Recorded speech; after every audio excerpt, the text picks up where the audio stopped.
السلام عليكم ورحمة الله وبركاته. ازيكم حبايبي، عاملين ايه؟ ان شاء الله يا رب تكونوا بخير وفي اسعد حال.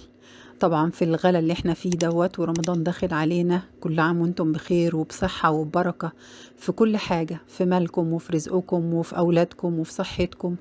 كل عام وانتم بخير، ويا رب يملى بيوتكم كلها بركة وسعادة وصحة وستر. في الوقت اللي احنا فيه ده بنحاول ندور على الحاجات الاقتصادية اللي نقدر نعملها بأقل تكلفة. طبعا كل حاجة بقت غالية، البيت بقى غالي جدا، فأنا دلوقتي بحاول إن أنا أعمل وصفات أجربها بدون بيض، بدون تكلفة عالية. بنحاول نقلل التكاليف على قد ما نقدر. زي ما انتم شايفين عاملين بلح الشام عشان رمضان إن شاء الله، كل سنة وانتم طيبين، بتكلفة قليلة جدا ومن غير بيض، ونتيجته تحفة، والله تحفة جدا جدا. كل اللي داقه قال لي خفيف وطعمه حلو ومفيش فرق خالص، مش باين ان هو معمول من غير بيض. عجينته هشة جدا وجميلة، هتجربوها بجد مش هتعملوه ببيض تاني ابدا. وخلي البيض بقى، البيضة ام 4 جنيه ونص ولا 5 جنيه دي، خليها كده لحاجة تانية. تعالوا بقى نشوف عملناه ازاي. الاول هنعمل الشربات. عندي كوبايتين سكر وكوباية ونص مية، هحطهم على النار مع عصرة ليمونة، واسيبه بقى كده ايه مع نفسه كده لغاية لما يستوي. الشربات بتاعنا بيكون تقيل وبارد، فانا هسيبه على النار بقى يغلي براحته. وعلى الناحية التانية هجيب حلة او اي حاجة احط فيها كوبايتين مية، واحط 3 معالق زيت.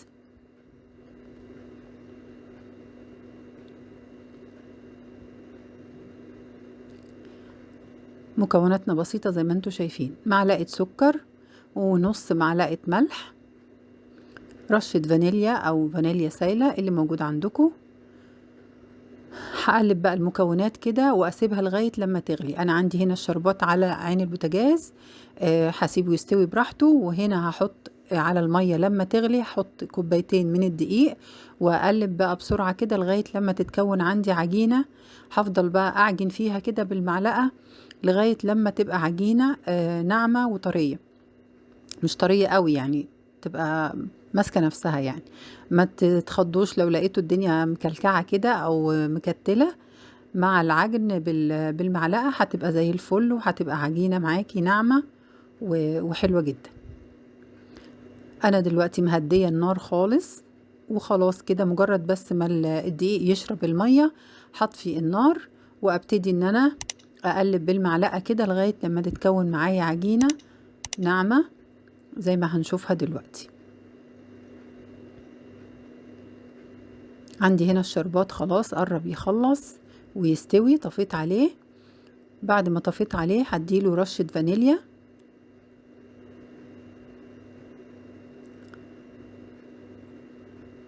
مش عارفة الحتة دي راحت فين، المهم ان انا حطيت له فانيليا. عندي هنا العجينة بقت طرية زي ما انتوا شايفين، وعندي زيت على النار. الزيت ما يكونش سخن جامد، وسط، درجة حرارته وسط زي ما هنشوف دلوقتي.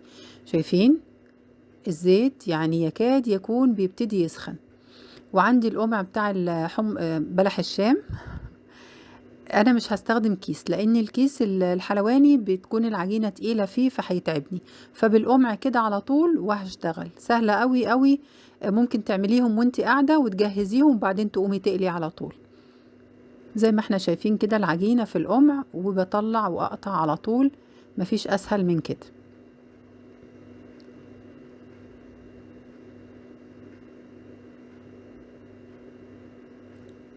انا عملت هنا دي دايرة برضو، عملتها طويلة كده وبعدين لزقتها في بعضها. انا هعمل واحدة بس، ما حبيتش الشكل ده. برضو لو ما عندكيش القمع بتاع بلح الشام، ممكن تعملي دواير كده زي الزلابية او لقمة القاضي بالشكل ده، طلعت حلوة برضو قوي. وهقلب بقى بالطريقة دي. بس المقلاية اللي انا بعمل فيها او الطاسة اللي انا بعمل فيها دي كانت كبيرة قوي، فهو المفروض ان يكون زيت غزير. طبعا بما ان الزيت غالي فانا مش حاطة زيت كتير. فانا هنقل بقى كل الكلام ده بعد ما اطلع الطاسة دي. هنقل الزيت في طاسة تكون غويطة، اغوط من كده، اصغر شوية واغوط، بحيث ان الزيت يبقى عالي. فاهمين ازاي؟ فلو عندك طاسة تكون غويطة من البداية يكون افضل. طبعا مع التقليب ياخد لون ذهبي كده وحلو. هعمل هنا برضو شكل الضفيرة كده، هاخد حتة من العجينة ابرمها كده رول كده 2 قصاد بعض، وابتدي ان انا اضفرهم في بعض. الشكل ده حلو قوي عجبني، عملت منه كذا واحدة، بس سهل قوي زي ما احنا شايفينه كده.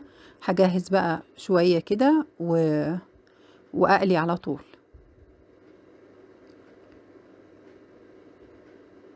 زي ما احنا شايفين سهلة خالص.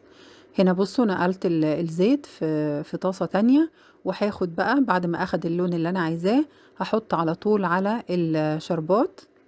هسيبه دقيقة واحدة بس في الشربات، وبعد كده اطلعه يتصفى. بصوا شوية الزيت اللي انا بقلي فيهم شوية صغيرين جدا، يعني مش بنهدر. وعلى فكرة لو حابة تعمليه في القلاية الهوائية ينفع، لو عايزة تعمليه في الفرن برضو هتدهنيه زيت كويس قوي، او ممكن تغطسيه في الزيت وتطلعيه يتصفى، وبعد كده تحطيه في صينية وتدخليه الفرن لو انت حابة ان انت ما تقليش يعني. خلاص كده عدت دقيقة بالظبط. هشيله واحطه في مصفى عشان يصفي بقية الشربات الزيادة.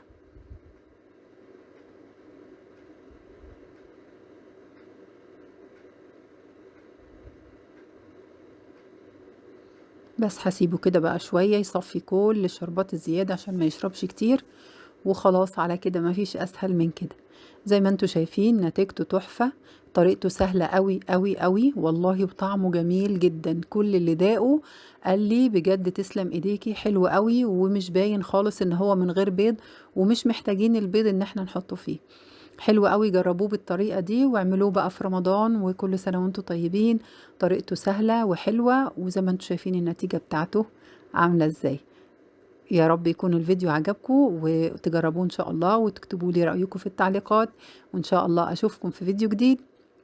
كنت معاكم انا ايات من مطبخ ايات ام البنات. سلام عليكم.